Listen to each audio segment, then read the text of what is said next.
نحمدہ ونصلی ونسلم علی سید الانبیاء والمرسلین اما بعد بسم اللہ الرحمن الرحیم۔ عزیز بہنوں اور بیٹیوں، السلام علیکم ورحمۃ اللہ وبرکاتہ۔ میلاد رسول صلی اللہ علیہ وآلہ وسلم کا مہینہ بڑے احترام کے ساتھ، ادب کے ساتھ، جوش اور ولولے کے ساتھ گزر رہا ہے۔ ہم نے اس دفعہ اسپیسیفک ہر مضمون کو جدا جدا کر کے میلاد رسول صلی اللہ علیہ وسلم کے منانے کے اہتمام کے لیے ان کا ذکر آپ تک پیش کر رہے ہیں۔ جیسا کہ میں نے اس سے پہلے بتایا کہ عورتوں کا جس انداز سے نبی مکرم صلی اللہ علیہ وسلم کی آمد سے پہلے استحصال ہو رہا تھا، اس کے میں نے پورا احاطہ کر کے مضمون کی شکل میں فیس بک پر اور آڈیو کی شکل میں یوٹیوب پر میں نے آپ تک وہ مضمون پیش کیا ہے۔ آج ہم دوسرا طبقہ جو استحصال کے لحاظ سے، ظلم کے لحاظ سے، بربریت کے لحاظ سے شکار تھا، صرف عرب میں نہیں تھا بلکہ وہ اس زمانے میں جہاں جہاں تک انسانی آبادی موجود تھی وہاں وہاں تک وہ تسلسل اور وہ تصور غلامی کا موجود تھا۔ آج میں اس عنوان کے تحت آپ سے مخاطب ہوں کہ میلاد رسول صلی اللہ علیہ وسلم غلاموں کو بھی اپنے رسول صلی اللہ علیہ وسلم کا میلاد منانے کا حق ہے اور ان کو بھی بڑھ چڑھ کر منانا چاہیے۔ عزیزان من، جس رسول نے صلی اللہ علیہ وآلہ وسلم نے غلام کو غلام نہیں کہا بلکہ بھائی کہہ دیا، یہ کوئی عام سی بات نہیں ہے۔ تاریخ انسانیت کو جب بھی آپ کھول کر دیکھیں گے تو آپ کو یہ عجیب منظر نظر آئے گا جس کی عکاسی میں اپنے الفاظ کے ساتھ آپ تک پیش کر رہا ہوں۔ ربیع الاول کا مہینہ آتا ہے، گلیاں بھی سجتی ہیں، مساجد بھی روشن ہوتی ہیں اور درود و سلام کی صدائیں بلند ہوتی ہیں، نعتیں پڑھی جاتی ہیں اور مسلمان ہر طرف اپنے آقا علیہ الصلاۃ والسلام کی ولادت باسعادت کی یاد تازہ کرتے ہیں۔ ایسے میں میری فکر اور میری سوچ اس طرف جاتی ہے کہ اگر اس دنیا میں کسی انسان کو یہ احساس ہونا چاہیے کہ رسول کریم صلی اللہ علیہ وسلم کی تشریف آوری نے اس کی زندگی کا تصور بدل دیا تو ان لوگوں میں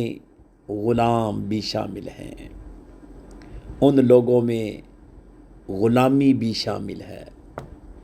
ان لوگوں میں جس انسان کو غلامی سے نجات دی وہ طبقہ غلام بھی شامل ہے کہ وہ آقا علیہ الصلاۃ والسلام کا میلاد بڑھ چڑھ کر منائیں، جوش و خروش سے منائیں کہ یہ وہ ہستی ہے،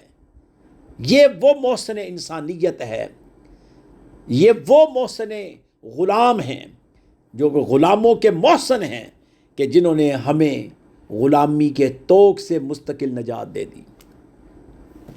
کیونکہ جس دنیا میں انسان کو خریدتا تھا، بیچتا تھا، ملکیت سمجھتا تھا، نسل در نسل غلام بناتا تھا، وہاں رسول کریم صلی اللہ علیہ وسلم تشریف لائے اور غلام کے بارے میں اعلان فرما دیا، تمہارے غلام نہیں بلکہ تمہارے بھائی ہیں۔ یہ صرف ایک جملہ نہیں، یہ ایک حدیث نہیں بلکہ تاریخ انسانی کی ایک عظیم اخلاقی تبدیلی تھی۔ غلامی صرف عرب کا مسئلہ تو نہیں تھا، اور یہ سمجھنا بھی انتہائی ضروری ہے کہ قدیم دنیا میں جنگی قیدیوں کو غلام بنانا، انسانوں کی خرید و فروخت اور جبری مشقت مختلف تہذیبوں میں پائی جاتی تھی۔ رومی سلطنت سے لے کر مختلف قدیم سلطنتوں تک غلامی ایک باقاعدہ معاشرتی اور معاشی ادارہ تھی۔ منڈیاں لگتی تھی غلاموں کی، اور منڈیوں میں آ کر غلاموں کو چیک کر کے خریدا جاتا تھا، لونڈیوں کو دیکھ کر خریدا جاتا تھا، جانچ پڑتال کر کے خریدا جاتا تھا، جیسے بھیڑ بکریوں کو خریدا جاتا ہے۔ بعد کے زمانوں میں یورپی نو آبادیاتی طاقتوں نے افریقہ سے لاکھوں انسانوں کو غلام بنا کر بحر اوقیانوس کے پار منتقل کیا، اور یہ جو جدید ریاستیں آج کہلاتی ہیں اپنی تہذیب و تمدن کے اعتبار سے، جیسا کہ امریکہ میں بھی غلامی صدیوں تک ایک باقاعدہ نظام کی حیثیت سے موجود رہی، اور بالآخر امریکی خانہ جنگی کے دور میں اس کے قانونی خاتمے کی طرف پیش رفت ہوئی، خصوصاً 1863 اور 1865 میں آئینی ترامیم کے ذریعے۔ عزیزان من، غلامی صرف عرب کی جاہلیت تک محدود نہ تھی، بلکہ یہ پوری انسانیت کو لپیٹ میں رکھا ہوا تھا۔ اس نے اسلام تو غلامی کا دروازہ نہیں کھولا، بلکہ آزادی کے دروازے کھولے ہیں۔ اسلام کے ظہور کے وقت غلامی پہلے سے دنیا کے معاشرتی اور معاشی نظام کا حصہ تھی۔ اسلام نے اسے ایک ہی دن میں ختم نہیں کیا، بلکہ ایسے احکام دیے جنہوں نے غلاموں کے ساتھ ظلم کے دروازے بند کر دیے اور آزادی کے راستے مسلسل وسیع تر اور وسیع طریقے سے کھلتے گئے۔ قرآن نے غلام آزاد کرنے کو محض ایک سماجی خدمت نہیں بلکہ عظیم نیکی قرار دیا، بلکہ قرآن میں آتا ہے کسی گردن کو غلامی سے آزاد کرنا، اور سورہ بلد میں اللہ جل مجدہ نے نیکی کے دشوار راستے کا ذکر کرتے ہوئے غلام آزاد کرنے کو نمایاں کام قرار دیا۔ یعنی اللہ رب العزت کے نزدیک انسان کو غلامی کے زنجیر سے نکالنا ایک عظیم انسانی عمل ہے، بلکہ اسلام نے تو غلام آزاد کرنا کفارے کا راستہ بنا دیا۔ اسلام نے عمومی طور پر غلام آزاد کرنے کی ترغیب نہیں دی، بلکہ کئی شرعی معاملات میں آزادی کو کفارے کا حصہ بنا دیا۔ کبھی قتل خطا کے کفارے میں قرآن نے ایک مومن غلام آزاد کرنے کا حکم دیا، کبھی زہار جو شرعی عمل ہے اس کے متعلق فرمایا باہمی تعلق قائم کرنے سے پہلے ایک غلام آزاد کرو، کبھی قسم کے کفارے میں بھی فرمایا غلام کو آزاد کرو۔ گویا معاشرے میں ایک ایسی اخلاقی فضا پیدا کر دی گئی جس میں گناہ کیا جائے یا خلاف شرع عمل کیا جائے اس میں کفارے کے طور پر ایک راستہ نکال دیا، اور وہ راستہ کیا تھا کہ غلام کو آزاد کرو اور اس کو آزادی کے لیے جد و جہد کرو، انسان کو آزادی دے دو۔ یہ کتنا عجیب اور خوبصورت تصور ہے۔ تم سے غلطی ہوئی ہے تو انسان کو آزاد کرو، تم نے شرعی طور پر ایک قسم توڑی ہے تو اس کا کفارہ لازم ہے تو ایک غلام کو آزاد کرو، اور جس نے غلام کو آزاد کیا، میرے آقا علیہ الصلوۃ والسلام کا فرمان ہے کہ اس نے جہنم سے نجات کا ذریعہ اپنے آپ کو کر لیا۔ آقا علیہ الصلوۃ والسلام نے غلام آزاد کرنے کی فضیلت کو انتہائی مؤثر انداز میں پیش کیا۔ حضرت ابو ہریرہ رضی اللہ تعالی عنہ سے روایت ہے کہ آقا علیہ الصلوۃ والسلام کا فرمان عظیم ہے، جس شخص نے ایک مسلمان غلام کو آزاد کیا، اللہ تعالیٰ اس کے ہر عضو کے بدلے اس کے جسم کے ایک عضو کو جہنم سے آزاد فرمائے گا۔ اور اگر پورا جسم آزاد ہو گیا، لا محالہ جب غلام کو آزاد کیا جائے تو ایک عضو تو نہیں ہوتا نا، پورا جسم ہوتا ہے،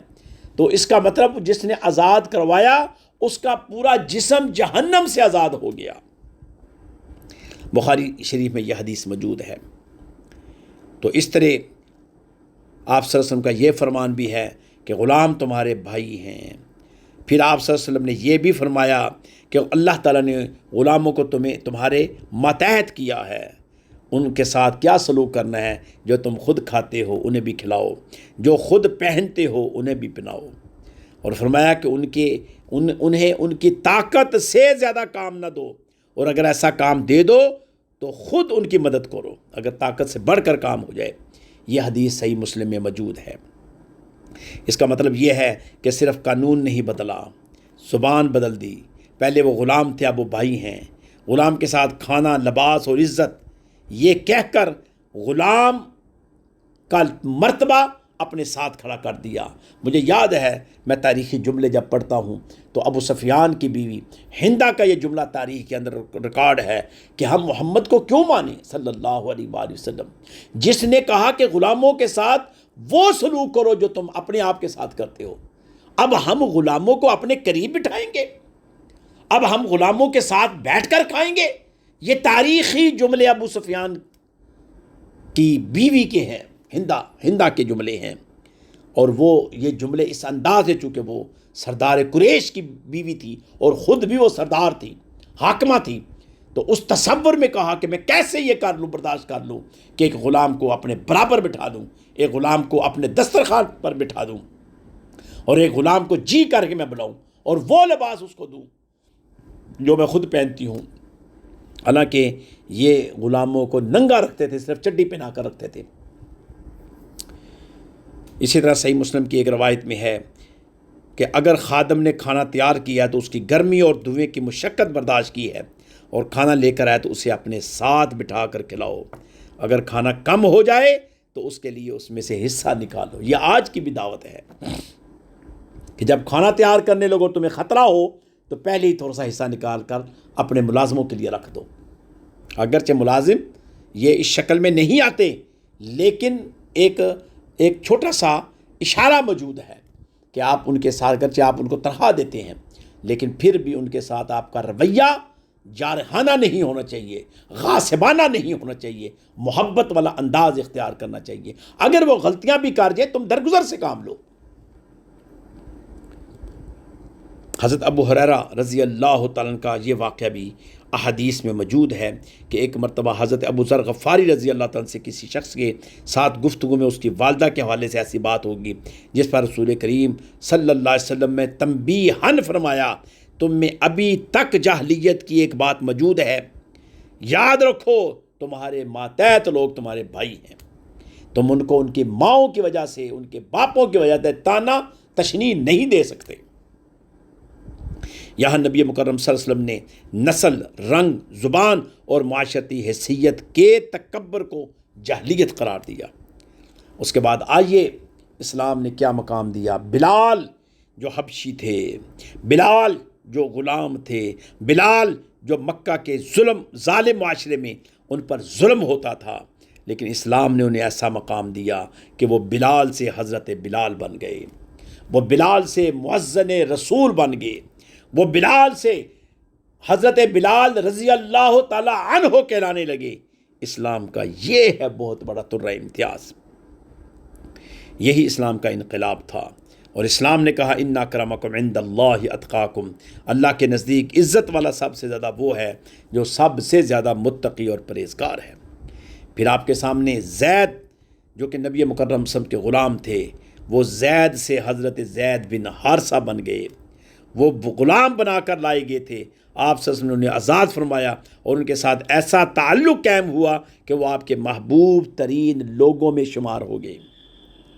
حضرت زید رضی اللہ تعالیٰ عنہ کی عزت، مقام اور قربت اس بات کا اعلان ہے کہ اسلام میں انسان کی قدر اس کی سابقہ سماجی حیثیت سے نہیں ہوتی، یہاں تک کہ قرآن نے حضرت زید رضی اللہ تعالیٰ عنہ کا نام لے کر انہیں قرآن کی تاریخ میں ایک منفرد مقام دے دیا۔ یہ کتنی بڑی عزت کی بات ہے۔ دنیا کے بادشاہوں کے غلاموں کے نام تاریخ میں مٹ گئے، لیکن زید بن حارثہ رضی اللہ تعالیٰ کا نام قرآن میں آج بھی محفوظ ہے۔ پھر مکاتبت کے ذریعے اگر غلام آپ کے ساتھ اپنی آزادی کے لیے کچھ شرائط طے کرتا ہے تو آپ اس کی شرائط کے ذریعے بھی اس کو آزاد کر سکتے ہو۔ بلکہ سورہ نور میں آتا ہے تمہارے ماتحت لوگوں میں جو آزادی کے لیے معاہدہ چاہتے ہیں، اگر ان میں بھلائی اور صلاحیت دیکھو تو ان کے ساتھ معاہدہ کر لو اور انہیں اس مال میں سے دو جو اللہ نے تمہیں دے رکھا ہے۔ یعنی قرآن نے غلام کو آزادی حاصل کرنے کے لیے قانونی اور مالی راستہ بھی دیا ہے۔ پھر احادیث اور قرآن کے اندر یہ بھی آتا ہے کہ غلام کے جنسی استحصال کا دروازہ بند کر دیا، کہ قرآن نے غلام عورتوں کو زنا اور فحاشی پر مجبور کرنے سے منع کیا ہے، یعنی اپنی لونڈیوں کو بدکاری پر مجبور مت کرو۔ یہ حکم اس زمانے کی ایک سنگین معاشرتی استحصال پر ضرب تھا، یعنی جس انسان کو معاشرہ اپنی ملکیت سمجھتا تھا، قرآن نے اس کے جسم اور اس کی عزت کو بھی ظلم و استحصال سے محفوظ کرنے کی ڈائریکشن دی ہے۔ اسلام نے انسان کی قدر کو اس کی غلامی سے نہیں بلکہ اس کی انسانیت سے جوڑا۔ قرآن نے انسان کے بارے میں عمومی جو اصول وضع کیا ہے وہ ہے وَلَقَدْ كَرَّمْنَا بَنِي آدم، اور بے شک ہم نے بنی آدم کو عزت دی۔ میرے عزیزو، میرے دوستو، یہ میلاد رسول صلی اللہ علیہ وسلم کے لیل و نہار ہیں۔ اللہ تعالیٰ نے یہ نہیں فرمایا کہ ہم نے بادشاہوں کو عزت دی، آزاد لوگوں کو عزت دی، عربوں کو عزت دی، امیروں کو عزت دی، عربی بولنے والوں کو عزت دی، گوروں کو عزت دی، بلکہ کہا ہم نے بنی آدم کو عزت دی، جو آدم کی اولاد ہے ہم نے ان کو عزت دی۔ یہ اسلام کا بین پیغام ہے۔ عزیزان من، انسان کسی انسان کے سامنے الوہیت کا درجہ نہیں رکھتا، اصل بندگی صرف اللہ کی ہے۔ اس لیے اسلام نے غلام کو بھی اللہ کا بندہ سمجھا اور مالک کو بھی اللہ کا بندہ کہا۔ مالک کا مال اس کے ہاتھ میں امانت ہے، اس کے ماتحت انسان بھی اللہ کی مخلوق ہے، اور قیامت کے دن مالک اور غلام دونوں اللہ کے سامنے کھڑے ہوں گے۔ یہ تصور ہی تکبر کی جڑ کو کاٹ دیتا ہے۔ اب آئیے ہم ایک سوال کر سکتے ہیں، اگر اسلام آزادی کو اتنی اہمیت دیتا تھا تو غلامی فوراً کیوں نہیں ختم کی؟ یہ بڑا تاریخی اور بڑا فقہی اعتبار سے جواب ہے۔ اسلام ایک ایسے عالمی معاشرے میں آیا جہاں غلامی، جنگ، قرض، تجارت، نسل اور معاشرتی ڈھانچے میں گہری جڑیں رکھتی تھی۔ اسلام نے اس نظام کو ایک لمحے میں الٹنے کی بجائے غلام آزاد کرنے کو عبادت بنایا، متعدد کفارہ جات میں آزادی کو شامل کیا، مکاتبت کا راستہ دیا، غلاموں کے ساتھ حسن سلوک کا راستہ دیا، انہیں طاقت سے زیادہ کام کرنے سے روکا، ان کے کھانے اور لباس کے حقوق متعین کیے، اور یہاں تک کہ غلام عورتوں کے جنسی استحصال کی مذمت کی، اور یہ بتا دیا کہ جو